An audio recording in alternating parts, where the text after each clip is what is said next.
my streaming?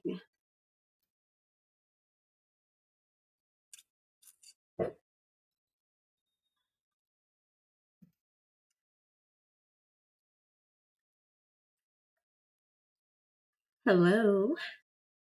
Hey fam. What's up, peoples? Hello, hello, hello, and welcome if you're there. Whole lot to ya. Get this off the screen real quick. Sorry, y'all. Oh, I can't breathe today. I don't know why. What is going on? Hey, family and friends. What's up? It's the big bullheaded sister, Action Jacqueline. Thank you so much for tuning in to the Ball Girls Newsroom. Hello, and how you guys doing today? I got some interesting news topics to discuss today. I'm always excited when fun stuff happens in the news for the Ball Girls Gossip Room because, we ball girls. So if we can have fun with this ball girl thing, then why not? Why not? You know what I'm saying? Anyhow, before I get started, I'm going to wait for a few people to join. If anyone does, I'm not sure because you guys know I don't really schedule these things. I don't think my ADHD allows me to schedule just yet. I don't know. I have to fix some things in my life before I can do that. But right now I'm fixing this wig. This is the same wig that I had added some human hair wefts to. It's a synthetic wig by Tressalor, and it's called the Sensational Wig. And I added some human hair wefts to it, but I had to cut it. It's like a really old wig, actually. And by old, I mean I've worn it probably about 50 times in total. So for me and synthetic hair, that's pretty old. Yeah, so I added about 4 tracks of synthetic hair. I mean, it's human hair to it, really good quality human hair. So hopefully that'll give me a few more months because right now, well, not months. This definitely won't be a few months. But right now I am here in hair transition. I've been looking for a really good human hair wig or 2. I think I usually have like 3, 3 wigs that I rotate at a time. So I'd like to get my hands on 3 different ones. The other day I went, since I'm in transition, I don't really have a really nice piece that I love very much. And that's why it's so important right now to fix this one up. So I had to drive to see my son. My son was like, he was not feeling well and he's away at school. So, I felt like it was time I needed to go check him out. So I drove up. It was like a 4-hour drive to go see him. And I ended up getting a ticket. And I know I got the ticket because my hair was so horrible. I just know that if I had a better wig on, I would not have gotten the ticket. But yeah, I don't know. When the cop pulled me over, like for a second, I felt like, okay, I could get out of this. But then I glanced in the mirror and I was like, no, I'm not going to get out of this. This wig looks horrible. So here I am trying to salvage an old wig until I figure out what wig I'm going to buy next. But yeah, there's that. But yeah, so thank you so much for joining the Ball Girls chat room.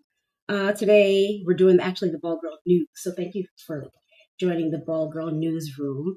Today I want to talk about some fun stuff. Apparently, our next Miss America could possibly be an alopecia princess. Wouldn't that be nice for representation? That's an article that I just came across. I haven't even read it, so it'll be fun to read it with you guys for the first time. I kind of like to do that. Hopefully it's a good article because I hate it when I save an article for you guys and then it's poorly written or it's just boring and I'm like, oh, I never should have even broached this topic with you guys. But I do want to talk about that. And then I saw also a new article just came out recently about the origins of the hair that we get, the human hair. And I always find that interesting because, like, why wouldn't you want to know whose hair you're wearing? You know what I'm saying? I find that really interesting. So let's get into those topics, y'all.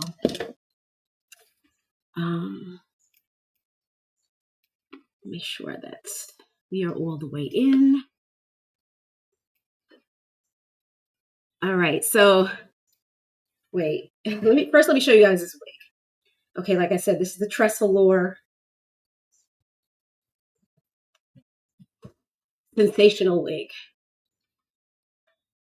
And I think I have her in 24 RS, something or other. I forget the name of the color. I will get the color for you before the end of this stream. But yeah,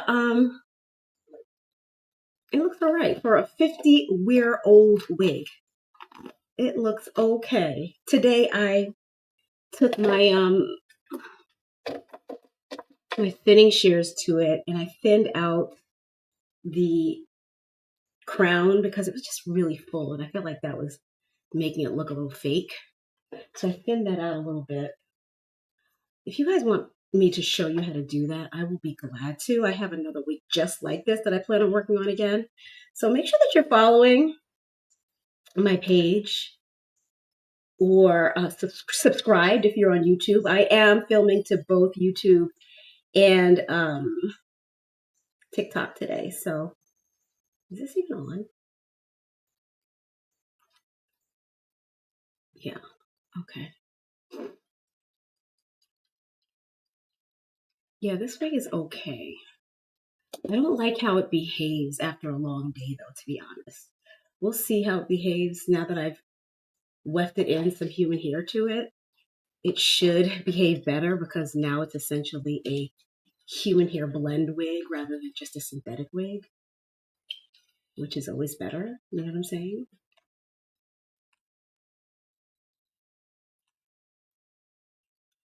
Ooh, that didn't take. I put this thing back on my knee. Hang on.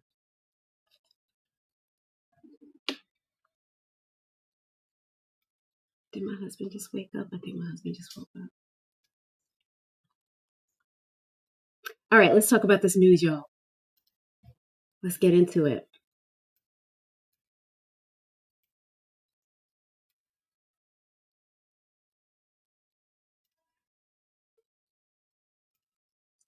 Are we ready for the next Miss USA, Miss America, to be an alopecia princess? Let's watch. Let's read this. Do you believe in God? Aubrey asked if I believe in God. Yes, I do, Aubrey. Thank you for asking. Okay. All right, let's get into this conversation, y'all. Because I didn't read this article, so I'm excited about reading it myself. Okay, pageant queen's alopecia diagnosis strips her of everything. But 1 year later, she could make history as Miss USA. Exclusive. This is from People magazine, y'all. All right, there she is, really beautiful. Classic beauty, right? But look at her hair. Check this out. Look at this artwork she has on her head. That is really spectacular. Let's get into that. Can we zoom in? I don't think I can. All right. Okay, need to know. Let's see. Mary Stickler was diagnosed with alopecia in December 2024. See how quickly that was. Wow. And her complete hair loss cost her everything, at least temporarily. Her job, her pageantry, passions, and her self-confidence. Months later, the 22-year-old, oh, she's only 22 years old. How young is that?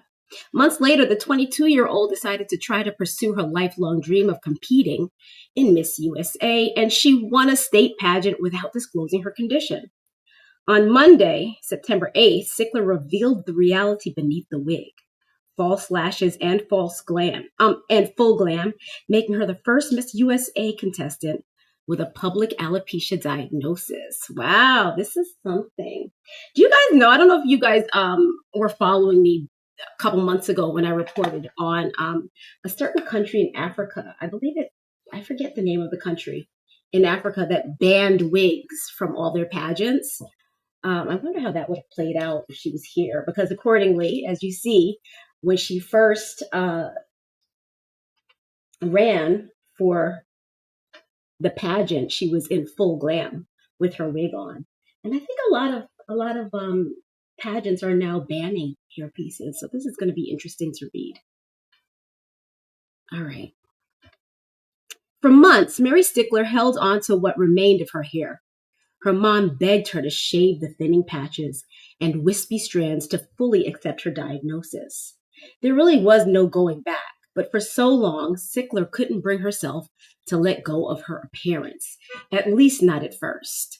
With every hair that was left, I thought, well, I'm still that old girl, the 22-year-old tells people, but in reality, I just wasn't. In many ways, the person she was on the outside drove Sickler's entire life. Her career as a model, her pursuits as a pageant queen, and a significant chunk of her identity it took losing chunk of her identity. It took losing all of her hair to realize just how much Sickler's hair defined her sense of self. She really is lovely, though. I mean, really gorgeous woman. In early December 2024, she started balding, showing symptoms of what her doctors initially diagnosed as alopecia areata, which manifests as patchy but not complete hair loss. For a while, Sickler says her medical team was very confident that her hair would grow back with the help of steroid shots. Instead, however, she continued to shed with every brush, every shower, and what felt like every glance in the mirror. She tried medications, but nothing seemed to help. In fact, Sickler's hair loss became more extreme. She started to lose her eyelashes and eyebrows too.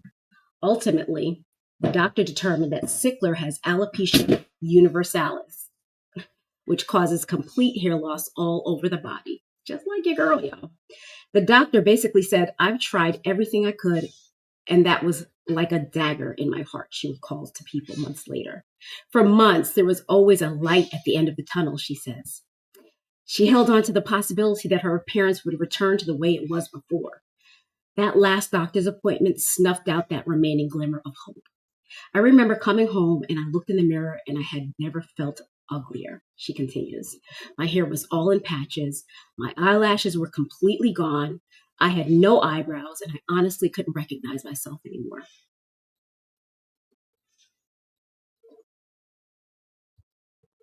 I wonder if this is the wig. Like, are we looking at old pictures of her or are these new pictures and wigs? I'm curious.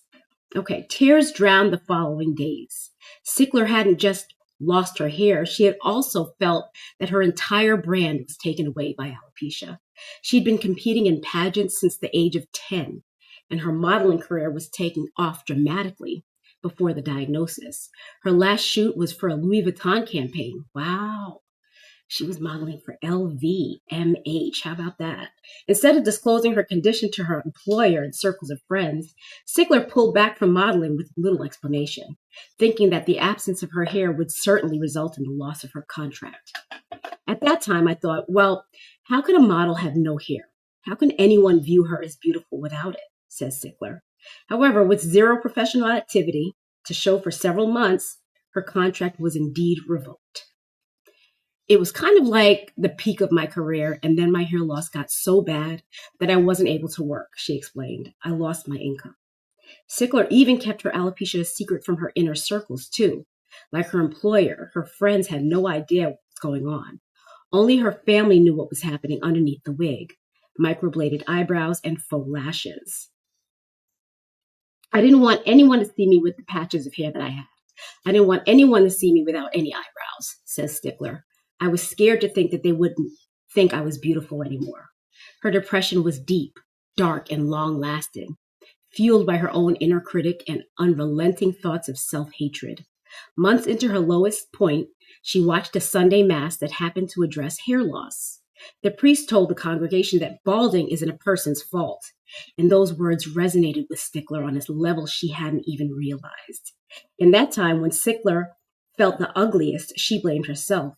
For some reason, Sickler did take responsibility for the changes she witnessed in the mirror, each fallen strand of hair and each loose eyelash.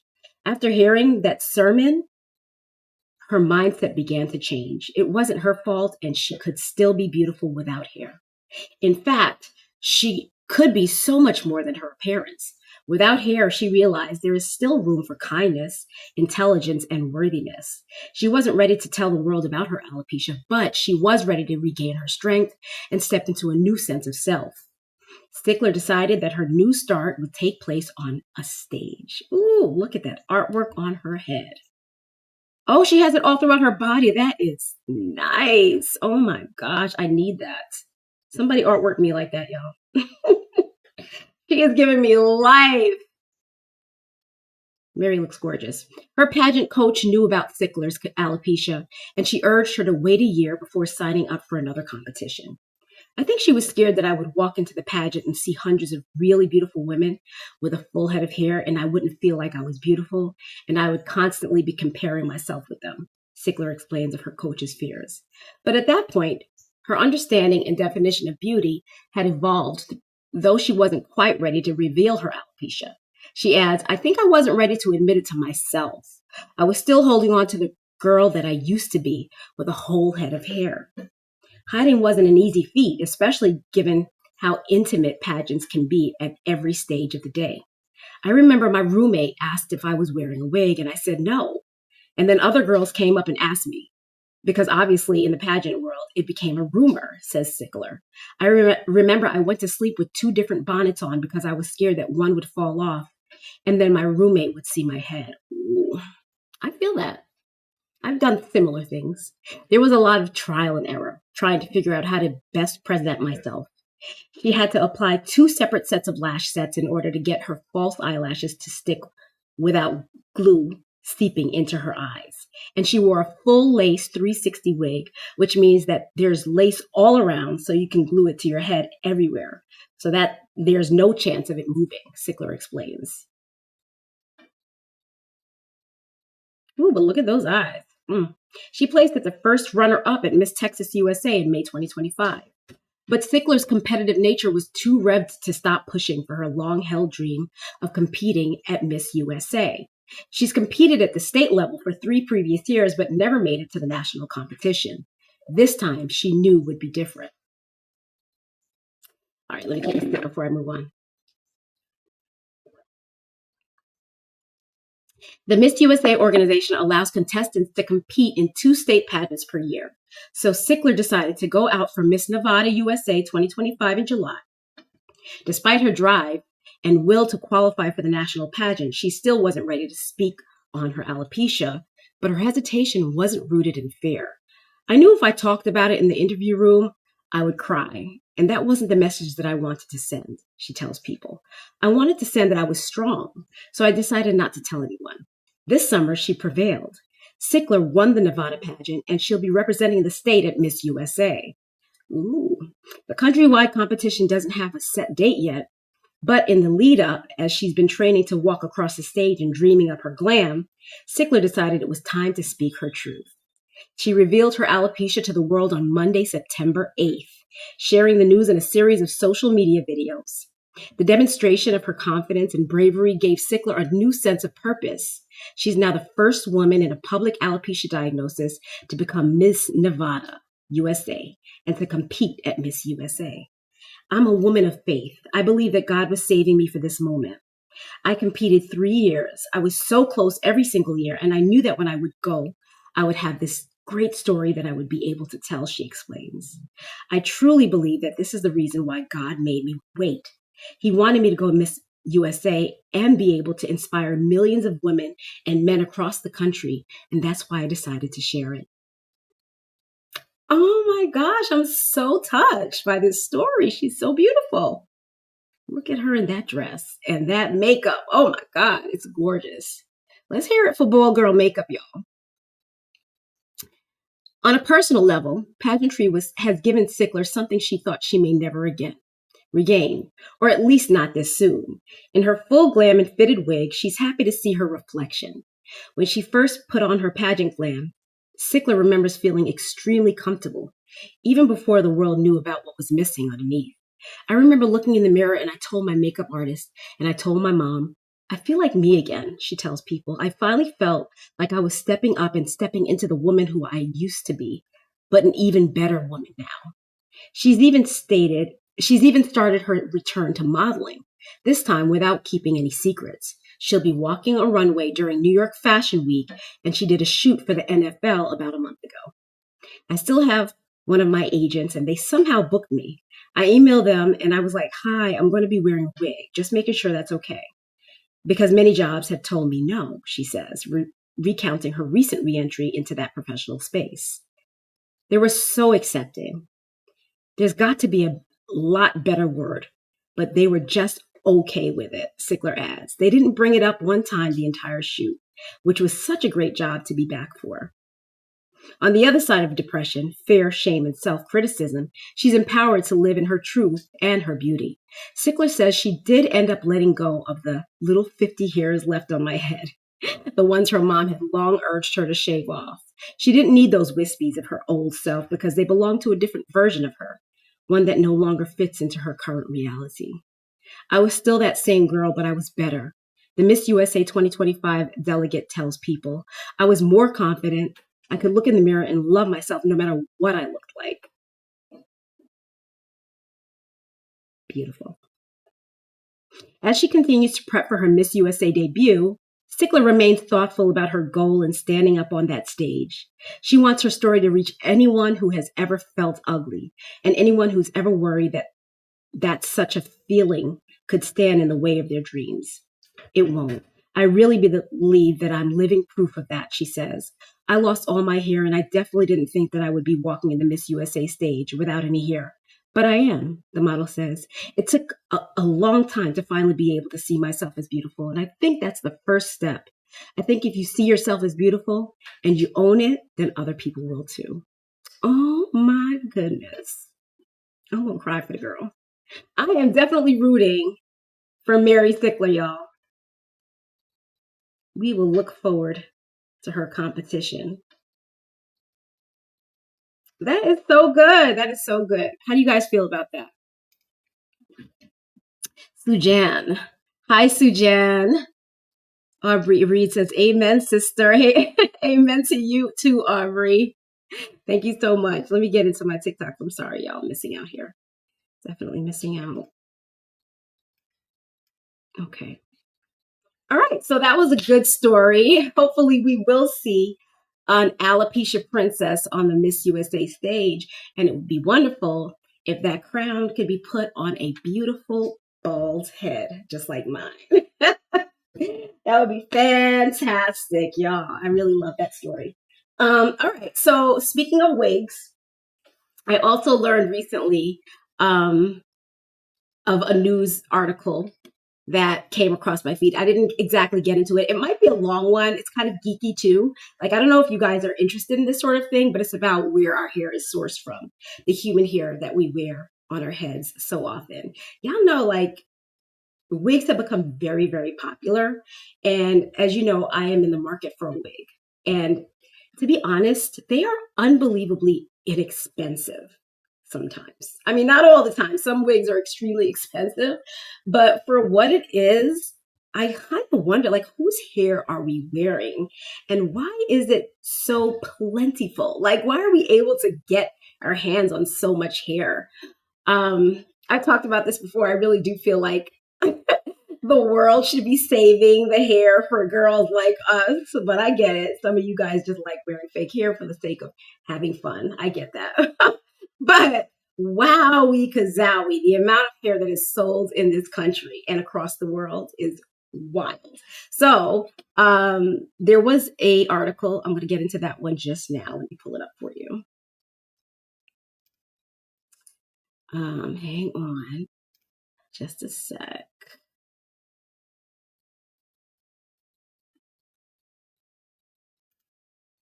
Okay. This one is called the Sheitel controversy. I don't know if you guys know what Sheitel is. A Sheitel is a Jewish woman's wig, Orthodox Jewish woman's wig. They have a specific kind of wig that they wear so that their hair, their natural hair, can be covered, because in Judaism, hair is considered, your natural hair is considered a sensuous part of you, almost like how, you know, certain body parts are considered sensuous. Hair in the Jewish world is considered sensuous, and married women are not allowed to display their hair according to Orthodox Jew law. Okay, so that's why they wear these sheitels, and the sheitels are typically they're typically quite beautiful, but they're kind of designed, if I'm not mistaken, these Sheitels are designed to look like beautiful wigs. They're not designed to look like hair. The idea is not to fool anyone into thinking that's your natural hair when you're an Orthodox Jewish woman wearing these Sheitels. They are supposed to be beautiful. They're supposed to be very high quality, but they're supposed to look like beautiful wigs, right? So I purchased them before. I have a couple, and I could see that they are very beautiful wigs, but I can also tell that they are not designed to fool anyone. I will show you one, actually, one that's really good. It's probably the best quality wig that I currently own. And later on, I'll show you this beautiful Sheitel that I was sold by a lovely Jewish woman. But let's get into this Sheitel controversy. Because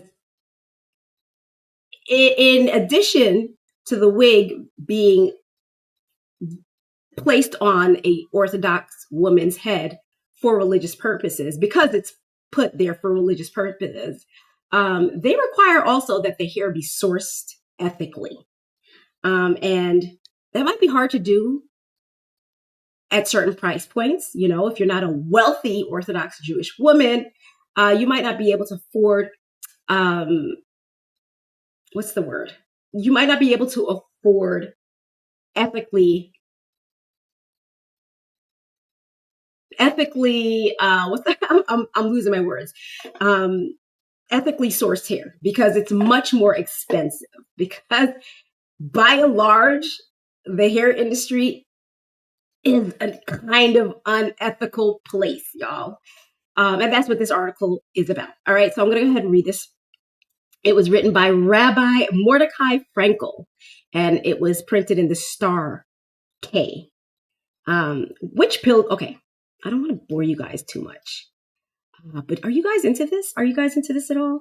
Let me know if you're into this conversation at all. I need a bolder lipstick. I don't like this lipstick I'm wearing, y'all. But yeah, before I go on, I just want to make sure that I have you guys' attention, because this one, I can geek out pretty easily. All right, I'm going to go ahead and start. I'll just go ahead and read it, and hopefully I won't lose my audience in the interim. Okay? Let's get into it. The Sheitel Controversy by Rabbi Frankel. Which pilgrimage site is the most visited around the world? While some may guess the Vatican, approximately 7 million visitors a year, or Mecca, 10 million, few would fathom that one of the contenders for the title is a remote Indian temple located on one of the Tirumala Hills near the town of Tirupati in the state of Andhra Pradesh. All right, that was a tongue twister, but I hope you got it, because I'm not going to repeat that part. An estimated 25 million Hindu pilgrims visit the temple each year, an average of 68,500 visitors daily. All right, this is the Sheitel controversy I'm reading to you guys. The Sheitels are wigs. We're talking about where the hair that we wear is sourced from. And that's how it relates to the everyday wig wearer, not just Orthodox Jewish women, okay? An estimated 25 million Hindu pilgrims visit the temple each year. Although this seems like a huge number of pedestrian traffic, it is worth noting that it's a percentage of the Indian population this would correspond to approximately 16,500 visitors were the site in the U.S. What do the visitors do in Tirupati? They wait in line all day to get a glimpse of the Avodazara in the temple for a few fleeting seconds. Another popular activity is tonsuring. Okay, this is where it gets interesting. So I hope I didn't lose y'all. Okay, this thing called tonsuring. It is the act of shaving one's head for religious purposes. Approximately 30,000 visitors are tonsured daily. So we're getting into this now. We're getting to the crux of this article and why it matters to the daily wig wearer, right? Tonsuring. This is the word that the word of the day. Did I say it right? Tonsuring. Tonsuring, the act of shaving one's head for religious purposes. Approximately 30,000 visitors are tonsured daily. All right, let's get into it. The business of hair in Tirupati. Did I say that right? Let me make sure I'm saying it right. Let me ask Google how to pronounce this word. Tirupati.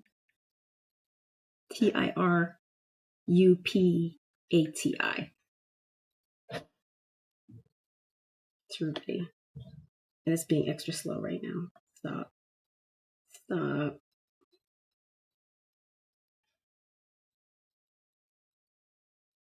Oh my God, it's not even responding to me. Am I even on? All right, I'm going to go ahead and gel this thing down. Okay, in Tirupati, I hope I'm saying this right, y'all. So if you're from Tirupati, if you can somehow let me know how this is supposed to be pronounced, that would be very helpful. Okay. The business of hair in Tirupati.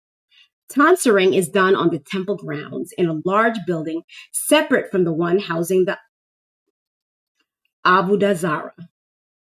That's the statue, the religious statue. The barbers work in 4 shifts with 400 barbers per shift. Wow. I don't know if this is as interesting to you as it is to me, but it's very interesting. Tonsuring is done on the temple grounds in a large building separate from the one housing the statue. The barbers work in 4 shifts with 400 barbers per shift, cutting hair around the clock. Around the clock, y'all. So this is not a 9 to 5 thing. This is around the clock that people visit this temple and perform the act of tonsuring, which is the act of shaving their head for religious purposes. Hang on, y'all. I need to get my gel.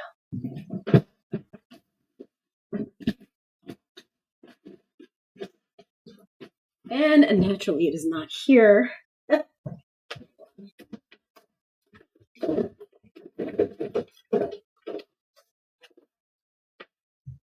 Okay. All right.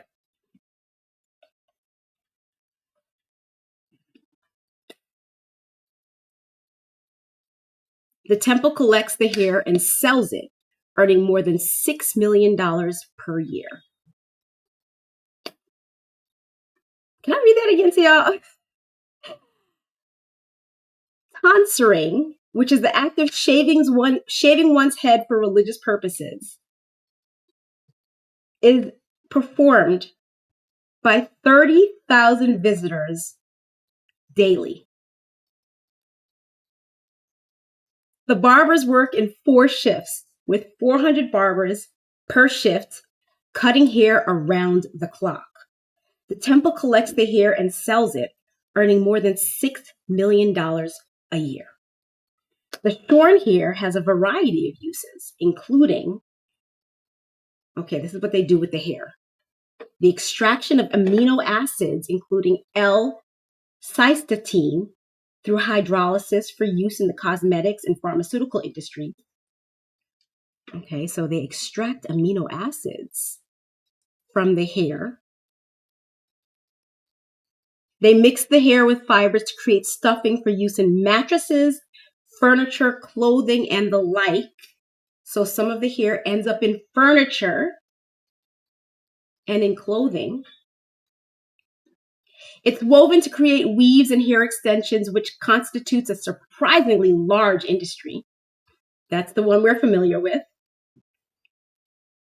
Of particular concern to Orthodox consumers, sold to wig manufacturers to produce Sheitels.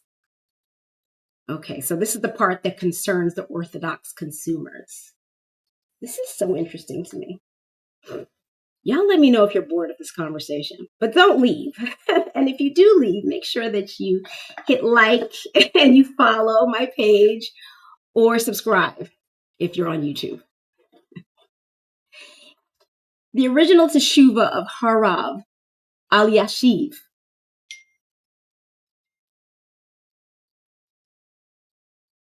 The question asked in 1989,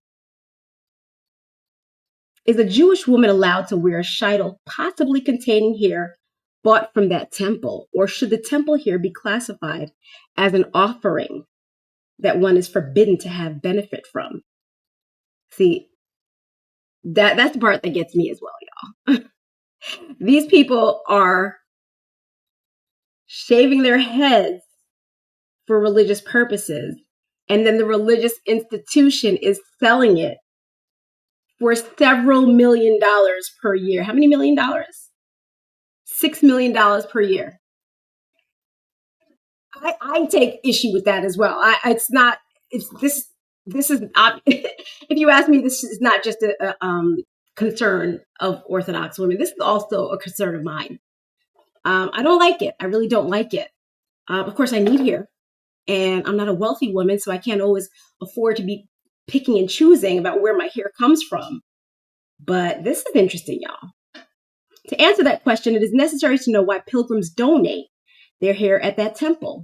This question was posed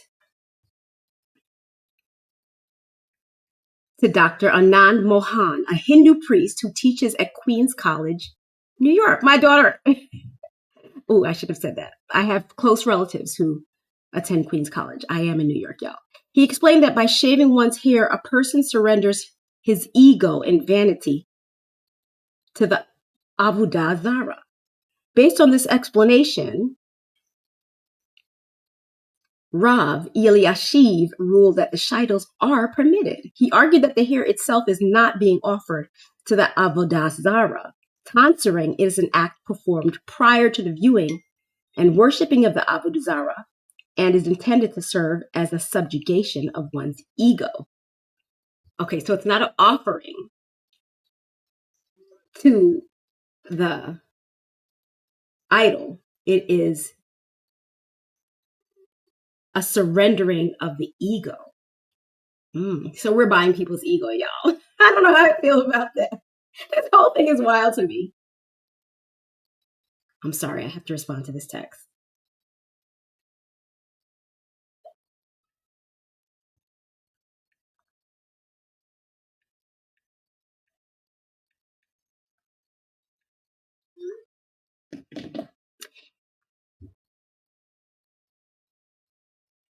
Additionally, the tonsuring is not performed in the presence of the Avodah Zarah, as Hinduism considers the hair to be impure, and it may not be brought into the building containing the Avodah Zarah. That is wild. It says, wait, let's repeat that. The tonsuring is not performed in the presence of the Avodah Zarah, as Hinduism considers the hair to be impure. And it may not be brought into the building containing the Avodah Zarah. Furthermore, the intent of the haircut is defined by the one performing the act of haircutting and not by the one getting the haircut. The intent of the haircut is defined by the one performing the act of haircutting and not by the one getting the haircut. Even if ignorant pilgrims do intend to offer their hair to the Avodah Zarah, the barbers who work there are presumably more knowledgeable and better informed about Hindu theology, and they do not share that intention. Hi.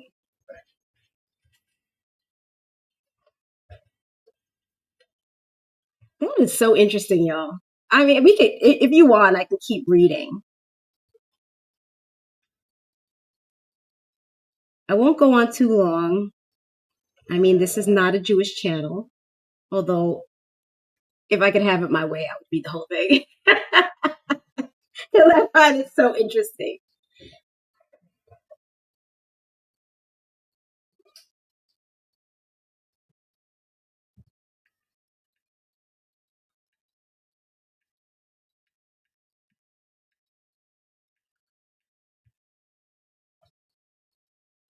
Do you feel well? Okay, so that's the extent of that. I won't get too much into it, but I will talk about the wig I intend to buy next. I think I'm going to go with this company called Jesse's Wigs. Again, she falls into the category of very inexpensive wigs, but it is what I can afford, and I really need a wig because I'll be traveling soon. I need a wig to be wearing as I need a swim wig. And honestly, I'm sick and tired of wearing synthetic hair. I know I talked about how much I love synthetic hair for years, and it was true for years. And I still appreciate synthetic hair, but I'm ready for some human hair now. Not that I've never had human hair before, but it's been a long time and I kind of miss it. I kind of miss it. So like I said, the wig that I'm wearing right now, this is a synthetic wig that I turned into a human hair blend by weaving in some human hair. The name of the wig is the Sensational Wig by Tressalure. So that's this wig, if you're wondering. I really love the color, but it kind of misbehaves, and I don't think it would do very well as a swim wig. I've never tried it in the water, but just by the way it feels, I can tell it's probably not the best option for it. I do have another wig that I wore a couple times swimming, and I like it, but I would like something a little softer. And for that, I would need human hair. So I'm looking at this company.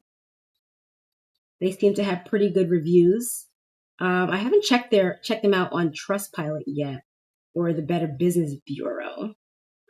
So maybe I should check that out before I tell you guys about it. But I do plan on ordering a wig from these companies. You guys let me know what you think. I'm gonna go ahead and log out for now. You'll probably hear from me again later, but you guys make sure that you are subscribed.